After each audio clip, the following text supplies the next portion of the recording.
Salut, c'est Philippe, ravi de te retrouver sur cette vidéo. Aujourd'hui, je vais te montrer les différentes étapes de nettoyage d'une chaudière fuel à ventouse. Alors, c'est une chaudière qui a une vingtaine d'années, qui fonctionne encore super bien et c'est une marque Thermital. Je te dis l'âge de cette chaudière parce que je trouve que c'est extraordinaire la durée de vie des chaudières fuel par rapport aux chaudières gaz. Et ça, c'est un truc qu'on peut constater tous les jours. Donc c'est une vidéo que j'ai tournée il y a quelques mois et que j'ai raccourcie forcément, mais qui va te donner quand même un aperçu du nettoyage annuel que l'on fait normalement sur ce type de chaudière.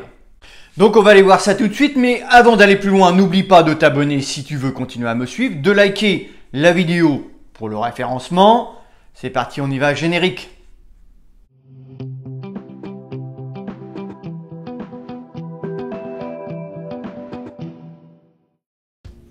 C'est parti pour la ventouse.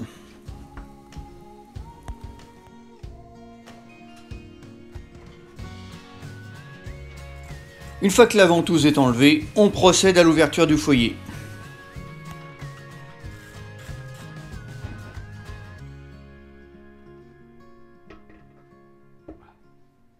Donc le dessus de mon foyer étant ouvert, on va s'occuper des déflecteurs, les nettoyer et ramoner l'intérieur. On va prendre le goupillon et on va nettoyer l'intérieur des conduits des déflecteurs.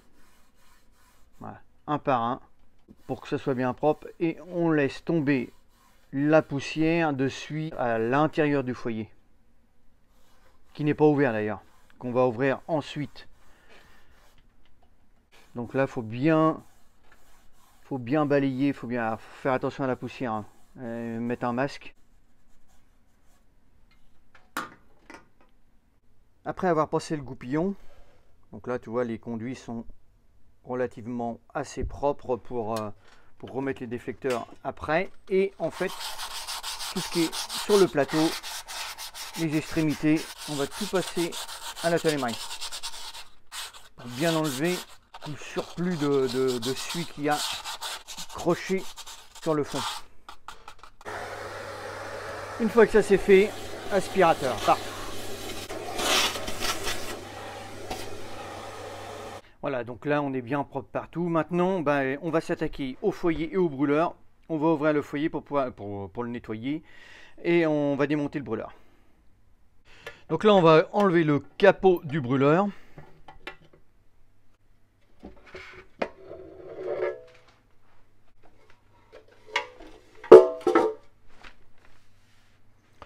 Donc lui, on va le démonter pour pouvoir le nettoyer et nettoyer mon foyer. Donc la petite clé de 13 pour pouvoir enlever l'écrou qui maintient le brûleur. Là, on n'a plus qu'à le déposer. Donc ensuite, là, je vais me focaliser sur le nettoyage du foyer, tu vois. Donc là, il y a de la suie partout, donc je vais nettoyer tout ça, je vais le gratter, l'aspirer pour qu'il soit bien propre. Donc maintenant que notre foyer est bien propre, on va pouvoir s'attaquer au brûleur. Donc là, on va démonter le canon. Donc il y a deux petites vis de chaque côté que tu dévisses, ces deux petites vis cruciformes. Une fois que tu les as dévissées, tu n'as plus qu'à tirer le canon pour pouvoir déjà, lui, le nettoyer et puis accéder aux électrodes et aux gicleurs.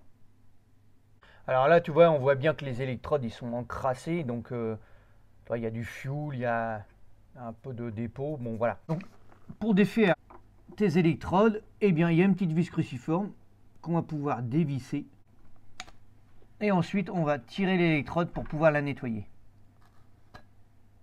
Alors moi, pour nettoyer mes électrodes, j'y passe un bon petit coup de chiffon dessus et ensuite j'y passe un petit coup de toile emery, mais vraiment léger, pour enlever tout le noir qu'il y a dessus, en bout aussi, comme ça, tu vois, chaque côté. Voilà, léger, hein, c'est vraiment léger, c'est tout. Ensuite, clé de 16 pour démonter ton gicleur et puis regardez l'état, petit chiffon dessous. Donc moi je le change, en fait je le change tous les 2 ans, donc j'ai changé les dernières. Donc là on va regarder comment il est. Bon, il est un peu noir, je vais le nettoyer à l'essence. Voilà, même là en donnant un petit coup de chiffon dessus, tu vois, le noir il s'en va. Donc là, je le change tous les 2 ans. Bon, il y en a qui changent tous les ans, il y en a qui changent tous les 3 ans. Genre. Bon, moi c'est tous les 2 ans et ça fonctionne bien comme ça. Donc tu vois, là il n'est pas vilain, hein. Là, il est encore bien, il est encore propre, hein. Vraiment, quand il est vraiment sale, en fait, quand tu frottes avec le chiffon sur le filtre, ça s'enlève pas. Tout le noir reste. Que là, tu vois, même là, déjà, en le frottant au chiffon, déjà, ça s'en va. Donc là, je vais le tremper un petit peu dans l'essence pour bien le nettoyer et je vais le remonter comme ça. Ensuite, bah, tu fais un bon petit coup de nettoyage à l'intérieur pour enlever vraiment tout le gras, nettoyer tout ça, pour remonter tout ça propre. Donc une fois avoir nettoyé l'intérieur du brûleur, et puis remonter gicleur, nettoyage du gicleur, remonter gicleur, tu vas remettre tes électrodes. Hop, tu la renquilles dans la gorge. Et en fait, tu vas venir visser provisoirement la vis. Après, on va procéder au réglage. Alors, pour le réglage de tes électrodes, il faut que tu prennes ta mesure entre ton gicleur et l'extrémité de tes électrodes. Et sur ce modèle-là, il préconise entre 2 et 2,5 mm. C'est pas beaucoup, hein. Donc il faut bien viser. Donc tu mets ton mètre en bout du gicleur et tu regardes en bout des électrodes combien tu as. Là, j'ai à peu près 2, tu vois. Un petit peu plus de 2, c'est bien. Une fois que tu as réglé, donc forcément tu redévisses un petit peu ta vis, hein, pour pouvoir coulisser, et après tu resserres le tout. Donc là, tes électrodes sont réglées. Ensuite, bah, une fois que tu as nettoyé ton canon, eh bien, tu n'as plus qu'à le remonter sur ton brûleur, tu le reclipses et puis tu revisses les deux vis. Ensuite, tu repositionnes ton brûleur, tu le resserres avec ta clé de 13. Ensuite, tu dévisses ton boîtier de contrôle. Alors, donc, tu as une petite vis sur le côté et tu le tires. Donc là, tu as toute la partie électrique. Nous, ce qui nous intéresse, ça va être la cellule qui se trouve ici. Donc la cellule, tu n'y touches pas, tu passes juste un petit coup de chiffon. Un petit coup de chiffon sur le bout, tu vois, pour la nettoyer. Et c'est tout. Ensuite, tu le replaces, ton boîtier de contrôle, tu revisses la vis. Ici, la pompe à fioul. Au niveau pression, moi je l'ai regardé les dernières, ça bouge pas en fait, hein.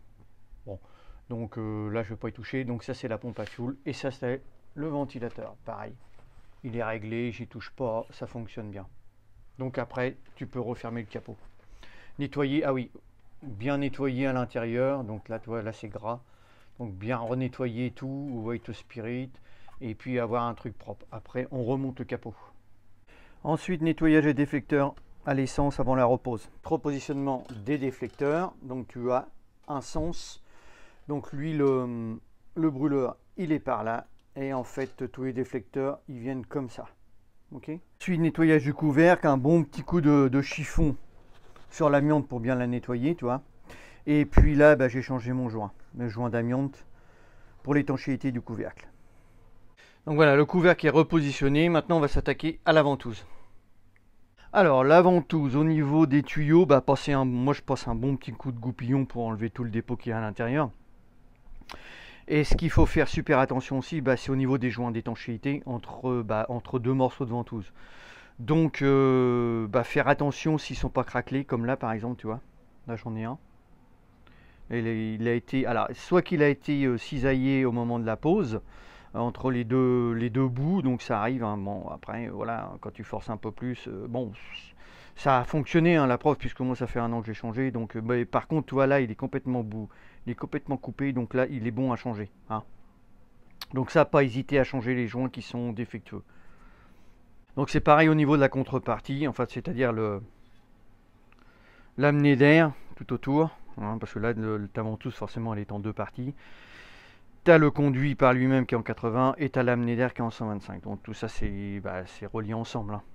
Donc pareil, là au niveau du conduit en 125, tu as un joint aussi. Donc faire très attention s'il n'est pas craquelé ou cisaillé.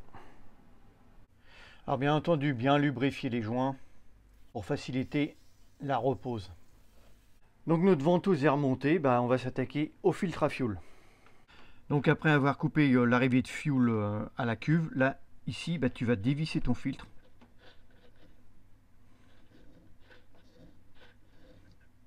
Donc une fois dévissé, tu le récupères pour le nettoyer. Donc voilà la cuve et puis son filtre. Donc tu vois, il est noir, donc on va falloir le nettoyer à l'essence. Et puis au fond de ta cuve, là, je sais pas si on voit bien, là il y a du dépôt. Il y a du dépôt noir, donc ça c'est des résidus de fuel, tu vois. Donc là il va falloir tout nettoyer à l'essence. Là il est propre, il n'y a plus qu'à le remonter et puis réouvrir le robinet de la cuve. La remise en place de la gaine d'amener d'air pour le brûleur, et puis là on va nettoyer le petit carreau pour regarder à l'intérieur du foyer quand le brûleur est en route. Donc voilà, tout est bien remis, le filtre, le brûleur, tout est bien en place. Ben, on va rallumer, on va voir ce que ça donne.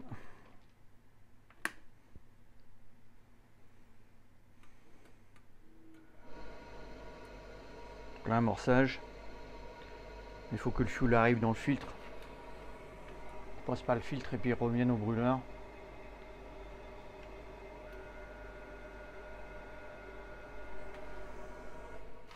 Donc là c'est mis en sécurité. Donc on rappuie sur le brûleur.